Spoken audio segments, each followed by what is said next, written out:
جب دل درد میں ہو تو سکون کے لیے سجدے سے بہتر جگہ کوئی نہیں۔ تہجد تو اس نصیب سے بھی لڑ جاتی ہے جس کے سامنے تمہاری دعائیں بے بس ہو جاتی ہیں۔ صبر کرنا اتنا آسان ہوتا تو اللہ نے صبر پر اتنا اجر نہ رکھا ہوتا۔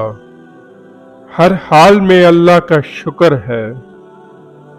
زندگی کے ہر موڑ پر جہاں امتحان ہوتے ہیں وہاں اللہ کی مدد بھی موجود ہوتی ہے۔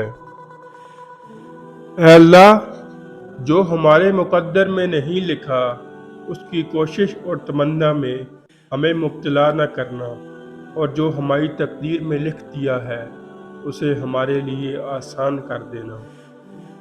اللہ کے لیے وقت نکالو اور وقت پر نماز ادا کرو، اللہ تمہاری زندگی سے برا وقت نکال دے گا۔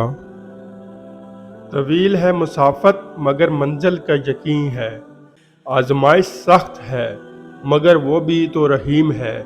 مجھے راستوں سے مت ڈراؤ اے دنیا والو، میں جس کی آس پر ہوں وہ رب کریم ہے۔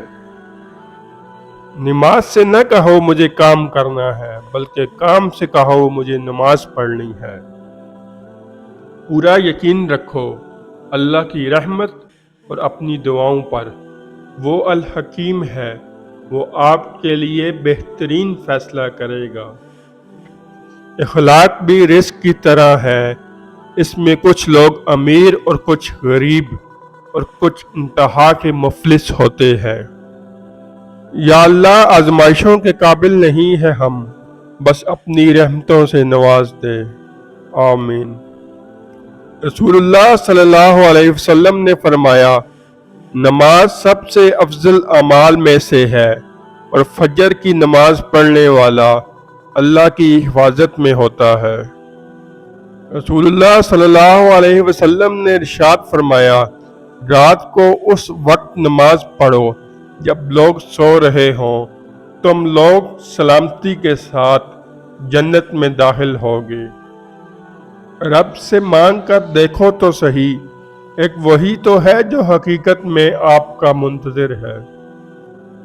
اللہ تعالیٰ فرماتا ہے، تو کرتا وہ ہے جو تو چاہتا ہے، پر ہوتا وہ ہے جو میں چاہتا ہوں۔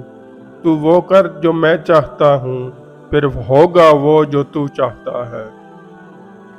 بے سکونی بڑھ جائے تو عبادت کا وقت بڑھا دو اور اللہ سے بات کرو، اسی سے مانگو، وہی رحیم و کریم ہے۔